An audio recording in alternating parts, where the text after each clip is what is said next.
Hello student, ভিডিওর শুরুতেই তোমরা দেখে নিয়েছো যে আজকে আমরা পাওয়ার পয়েন্টের উপর কী ধরনের প্রেজেন্টেশন তৈরি করব। আমরা ছোটোবেলায় একটা কচ্ছপ আর খরগোশের গল্প শুনেছি, সেটাই আমি পাওয়ার পয়েন্ট প্রেজেন্টেশনের মাধ্যমে তোমাদের সামনে তুলে ধরছি। তাহলে চলো কিভাবে করলাম স্টেপ বাই স্টেপ তোমাদেরকে দেখাই। তো ফার্স্ট আমাকে যেটা করতে হবে, প্রথমেই পাওয়ার পয়েন্ট সফটওয়্যারটা আমি ওপেন করে নিচ্ছি। ফার্স্ট আমি পাওয়ার পয়েন্ট সফটওয়্যারটা ওপেন করে নিয়েছি। এরপর ইনসার্ট ট্যাব থেকে আমি যেই পিকচারগুলো নেব সেই পিকচারগুলো আমি নিয়ে নিচ্ছি। আমার ডেস্কটপের মধ্যে এখানে পিকচারগুলো অলরেডি ডাউনলোড করা আছে, তো আমি এখান থেকে পিকচারগুলো দেখো নিয়ে নিচ্ছি।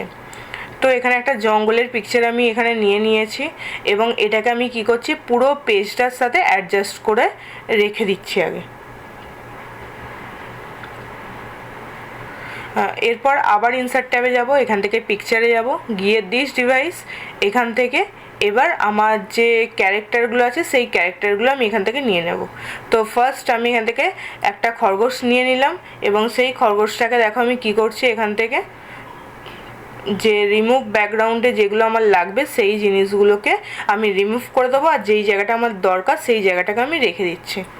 তো আমি এখান থেকে এই কাজটা করে নিলাম, অ্যাডজাস্ট। এবার আমি এখান থেকে কিপ চেঞ্জ করে দিয়ে দেখো আমার এখানে খরগোশটা চলে এসেছে। এটাকে আমি ঠিকঠাকভাবে সাজিয়ে রাখছি, সাইজটাকে অ্যাডজাস্ট করে নিচ্ছি। এরপর আবার ইনসার্টে যাব, দিস ডিভাইসে যাব, এখান থেকে আমি কি করব, যে কচ্ছপটা ছিল সেই কচ্ছপটাকে আমি নিয়ে চলে এসেছি এবং এখান থেকে ট্রান্সপারেন্ট সিলেকশন করে আমি যে ব্যাকগ্রাউন্ডটা ছিল সেই ব্যাকগ্রাউন্ডটাকে রিমুভ করে দিয়েছি। এখান থেকে দেখো আমি এটাকে নিয়ে নিলাম এবং এটাকে সিলেক্ট করে এর মধ্যেও আমি একটা অ্যানিমেশন দিয়ে দিলাম, ফ্লাইং। ঠিক আছে, আর এইখানে যে কচ্ছপটা আছে কচ্ছপটার মধ্যেও আমি একটা এফেক্ট দিয়ে দিলাম, এটা হচ্ছে ফ্লাইং। তো আমার এখানে এফেক্ট দেওয়া হয়ে গেছে। এরপর আমি অ্যানিমেশন প্ল্যানে যাচ্ছি, যাওয়ার পর দেখো দুজনকারই ড্রপডাউন অপশানে ক্লিক করব। ফার্স্ট আমি করলাম, করার পর টাইমিং উইথ প্রিভিয়াস করলাম, ওকে প্রেস করলাম। ঠিক তেমনি এখান থেকে কচ্ছপটাকেও আমি চুজ করলাম, টাইমিংয়ে গেলাম, এখান থেকে আমি উইথ প্রিভিয়াস করে দেওয়ার পর এখান থেকে ওকে প্রেস করলাম।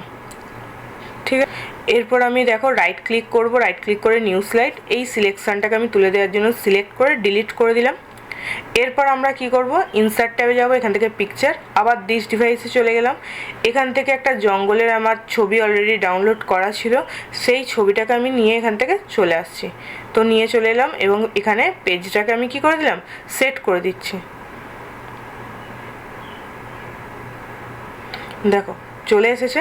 এরপর ইনসার্ট ট্যাবে যাব, এখান থেকে শেপসে যাব, গিয়ে এখান থেকে কি করলাম, একটা রাউন্ড রেক্ট্যাঙ্গেল শেপস নিয়ে নিলাম এবং এটাকে আমি দেখো সামনে রেখে দিলাম এবং শেপ ফিলে গিয়ে এখান থেকে এটাকে হোয়াইট কালার করে দিলাম, আর আউটলাইনটাকে এখান থেকে করে দিলাম হচ্ছে তোমার ব্ল্যাক কালার মতো। এবং এখান থেকে একটা রেক্ট্যাঙ্গেল শেপস নিয়ে নিলাম এবং এখানে একটা লম্বা লাইন টেনে দিলাম, রেক্ট্যাঙ্গেল শেপসটাকে অ্যাড করে দিলাম।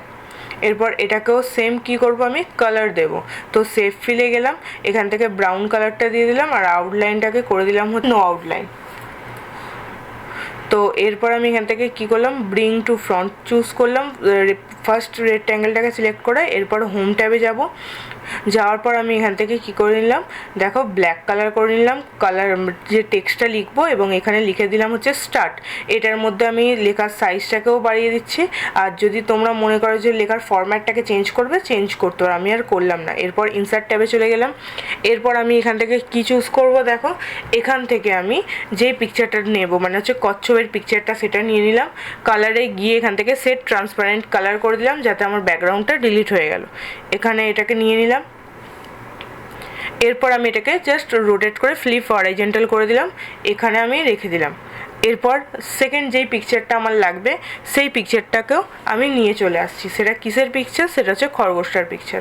এর মধ্যে আগে আমি অ্যানিমেশন এফেক্টটা দিয়ে দিচ্ছি, তারপর আমি খরগোশের পিকচারটা আনবো। তো আমি এখান থেকে অ্যাড অ্যানিমেশনে গেলাম, এখান থেকে মোশন পাতে গিয়ে আমি এখান থেকে করে দিলাম হচ্ছে রাইট। করে দেওয়ার পর এখান থেকে দেখো আমি লাইনটা যে আছে এই লাইনটাকে আমি কি করছি, একদম পুরো যে পিকচারটা বা পেজটা আছে তার বাইরে একদম এটাকে বার করে দিলাম। ঠিক আছে,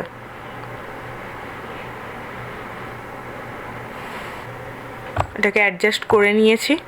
এরপর যেটা কাজ করব, এরপর এখানে ড্রপ ডাউনে যাব, গিয়ে টাইমিংয়ে যাব, এখান থেকে আমি চুজ করব হচ্ছে উইথ প্রিভিয়াস, আর এখান থেকে আমি এই যে ডিউরেশনটা আছে এখানে আমি ডিউরেশনটা আমি একটু আমার মতো দিয়ে দিলাম, আর এফেক্টগুলো দেখো আমি প্রত্যেকটা কমিয়ে দিলাম, করে ওকে করে দিলাম, যাতে কি হয় একটু স্লো যায়। ঠিক আছে, এরপর আমি আবার ইনসার্ট ট্যাবে চলে গেলাম, এখান থেকে পিকচার, দিস ডিভাইস, এখান থেকে পরের যে খরগোশটার ছবি সেটা আমি এখান থেকে চুজ করে নিলাম। এখানেও সেম আছে, এখান থেকে কালারে গিয়ে সেট ট্রান্সপারেন্ট সিলেকশন করতেই দেখো আমার পিছনের যে ব্যাকগ্রাউন্ডটা ছিল ডিলিট হয়ে গেছে। এরপর রোটেট করে দিলাম, এটাকেও সেম আমি কি করব দেখো এখানে রেখে দিলাম, এবং এটাতেও আমি অ্যানিমেশন প্ল্যানে গিয়ে মোর মোশন পাথ চুজ করব, এবং এটাকেও আমি চুজ করলাম হচ্ছে রাইট, করার পর ওকে। এটাকেও সেম প্রসেস, আমি পয়েন্টটাকে নিয়ে একদম পুরো পেজের বাইরে আমি এই পয়েন্টটাকে নিয়ে যাব, যাতে মনে হয় যে খরগোশটা আর কচ্ছপটা দুজনেই দৌড়াচ্ছে। তো এটা করলাম। এরপর এরও সেম ড্রপ ডাউন অপশানে যাব, টাইমিংয়ে যাব, গিয়ে এখান থেকে এটাকে করব উইথ প্রিভিয়াস করলাম, এখান থেকে 5 সেকেন্ড মানে ভেরি স্লো করে দিলাম। এরপর এখান থেকে এগুলোকে সমস্ত কিছুগুলোকে 0 করে দিলাম, করে দেওয়ার পর ওকে। ঠিক আছে, তোমরা দেখতেই পাচ্ছ এফেক্টটা দিয়ে দিলাম। এরপর আমি কি কাজ করব দেখো, এরপর আমি এখান থেকে রাইট ক্লিক করব, করার পর এখান থেকেও সেম প্রসেস নিউ স্লাইড করে নতুন একটা পেজ নিয়ে নিলাম, সিলেকশানটাকে আমি সিলেক্ট করে ডিলিট করে দিলাম। এরপর আমি ইনসার্ট ট্যাবে গিয়ে আবার একটা নেক্সট পিকচার নিয়ে চলে আসবো। তো এখান থেকে আমি সেই পিকচারটা নিয়ে চলে আসছি।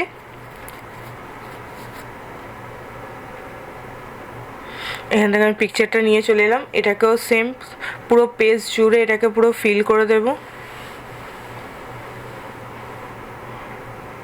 এরপর ইনসার্ট ট্যাবে গেলাম, এখান থেকে দিস ডিভাইসে গিয়ে আমি এখান থেকে একটা যে খরগোশ ভিডিও শুরু তোমরা দেখেছিলে খরগোশটা ঘুমোচ্ছে সেই ধরনের একটা আমি কি করে নিয়েছি, এখান থেকে জিআইএফের যে ভিডিও হয় সেই ভিডিও আমি নিয়ে নিয়েছি, এবং এটাকে আমি এখানে রেখে দিলাম।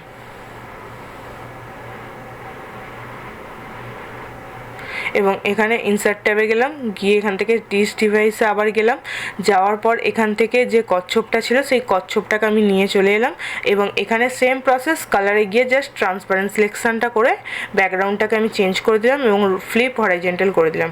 করে দেওয়ার পর সাইজটাকে একদম ছোট করে দিলাম, এবং ছোট করে দেওয়ার পর এটাতে সেই সেম এফেক্ট আমি দেবো।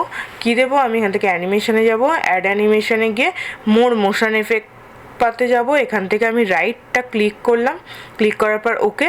এটাকে আমি জাস্ট আর একটু পরিমাণে কি করে দেবো, বাড়িয়ে দেবো। এরপর আমি এই অ্যানিমেশন প্ল্যানের ড্রপ ডাউনে গিয়ে টাইমিংয়ে যাব, যাওয়ার পর এটাকে করে দেবো হচ্ছে উইথ প্রিভিয়াস, এবং এটাকে আমি করে দেবো হচ্ছে কি এখান থেকে যেটা আমি আগের মাপটা দিয়েছিলাম সেম দিয়ে দিলাম, এবং এখান থেকে এটাকে আমি কমিয়ে দিলাম, এটা নর্মালি 20.0, এবং এখানে দেখো এই এফেক্টটা আমি দিচ্ছি। তো এই পেজেও এফেক্ট দেওয়া হয়ে গেছে। এরপর আমি রাইট ক্লিক করে আবার নিউ স্লাইড, এখান থেকে আমি কি করব পুরো যে সিলেকশানটা আছে সিলেক্ট করে তুলে দিলাম। এরপর ইনসার্ট ট্যাবে গিয়ে আবার পিকচারে যাব, যাওয়ার পর আমি এখান থেকে যে লাস্ট আমার যে ব্যাকগ্রাউন্ড পিকচারটা ছিল সেই ব্যাকগ্রাউন্ডটাকে আমি এখান থেকে দেখো চুজ করে নিচ্ছি, এবং এটাকে সেম প্রসেস দেখো পুরো পেজ জুড়ে আমি এই যে ছবিটা আছে এই ছবিটাকে অ্যাডজাস্ট করে নিচ্ছি। এরপর ইনসার্ট ট্যাবে আবার চলে গেলাম, যাওয়ার পর এখানে শেপসে যাব, গিয়ে এবার এখানে আরেকটা রেক্ট্যাঙ্গেল শেপস আমি দেখো নিয়ে নিয়েছি। এখানে ফিনিশ বলে যেভাবে আমার যে বোর্ডটা ছিল সেই বোর্ডটা আমি এখানে রেডি করছি। এখান থেকে সেম প্রসেস আমি সাদা কালার করে দিলাম, আর আউটলাইনটাকে এখান থেকে করে দিলাম হচ্ছে ব্ল্যাক কালার। এরপর আমি আবার এখান থেকে কি করব, লেখাটা নিয়ে নিতে পারি, বা শেপস দিয়ে আমি আগে শেপসটাও করে নিতে পারি। তো এখানে আমি ফিনিশ লেখাটা লিখে দিলাম, এবং এখানে দেখো সাইজটাকে আমি বাড়িয়ে দিয়ে লেখাটাকে বোল্ড করে দিলাম। এরপর এখান থেকে দেখো আমি কি করলাম, আরেকটা রেক্ট্যাঙ্গেল শেপস নিয়ে নিলাম, নেওয়ার পর আমি এটাকেও সেম প্রসেস যেমনটা আমি আগে করেছিলাম তেমনটা করব। শেপ ফিলে গিয়ে এখান থেকে ব্রাউন কালার করে দেবো, আর এখান থেকে করে দেবো হচ্ছে নো আউটলাইন। আর এটাকে আমি এই যে শেপসটা আছে এটাকে বা আগেরটাকে যেটাকেই চুজ করি না করে দেওয়ার পর ব্রিং টু ফ্রন্ট আমি করে দিলাম। তো আমার হয়ে গেছে সাজানো। এবার জাস্ট ওই ভিডিওগুলোর পুরো লাস্ট কাজটা আমরা করব। আমি এখান থেকে আবার কচ্ছপের যে ভিডিওটা ছিল সেটাকে নিয়ে চলে এলাম, ট্রান্সপারেন্ট সিলেকশন, এরপর ছোট করে দিয়ে আমি জাস্ট এটাকে কি করে দেবো, রোটেট করে দেবো, এবং এটাকে আমি এখানে রেখে দিলাম। এরপর আমি দেখো এটার মধ্যে কি করব, অ্যানিমেশন এফেক্ট দিয়ে দেবো, অ্যাড অ্যানিমেশন, সেম মোর মোশন পাথ, এখান থেকে রাইট, ওকে প্রেস করব। এটাকে সেম আমি পুরো পেজের বাইরে অবধি নিয়ে যাব, বা এখানে আমি ভিতরেও রাখতে পারি, অসুবিধা নেই, ঠিক আছে। করার পর এখানে টাইমিংয়ে যাব, টাইমিংয়ে গিয়ে এটাকে করব উইথ প্রিভিয়াস, আর এখান থেকে সেম যেমন করে আসছি প্রথম থেকে 20 দিয়ে দিলাম। এরপর এখান থেকে সব 0 করে ওকে প্রেস করলাম। এরপর সেম ইনসার্ট ট্যাবে গেলাম, এখানে দিস ডিভাইসে গেলাম, এখান থেকে আমি সেম ওই আগের যে কচ্ছপটা ছিল সেই কচ্ছপটাকে এখানে নিয়ে চলে এলাম। কালারে গিয়ে সেম ট্রান্সপারেন্ট সিলেকশানে গিয়ে ট্রান্সপারেন্ট সিলেকশানটা করে দিলাম, এখান থেকে ফ্লিপ হরাইজন্টাল, সেম প্রসেস। এখানে খরগোশটাকে রেখে দিলাম, রেখে দেওয়ার পর এর মধ্যেও সেম আমি কি করব, অ্যানিমেশন এফেক্টটা দেবো।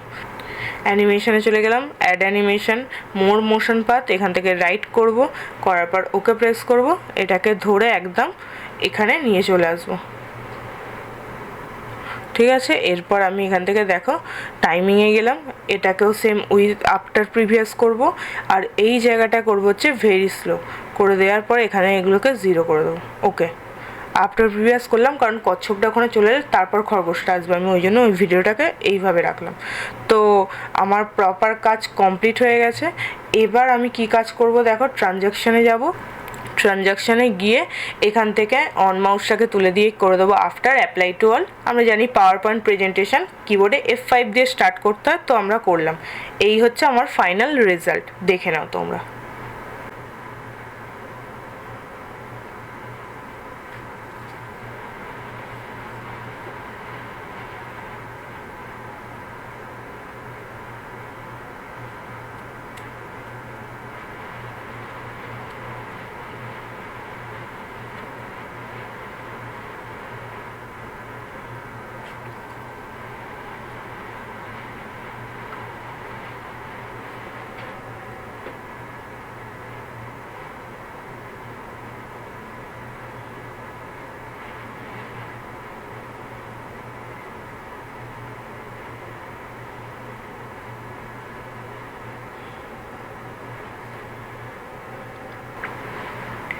আশা করছি তোমাদের ভিডিওটা নিশ্চয়ই ভালো লেগেছে।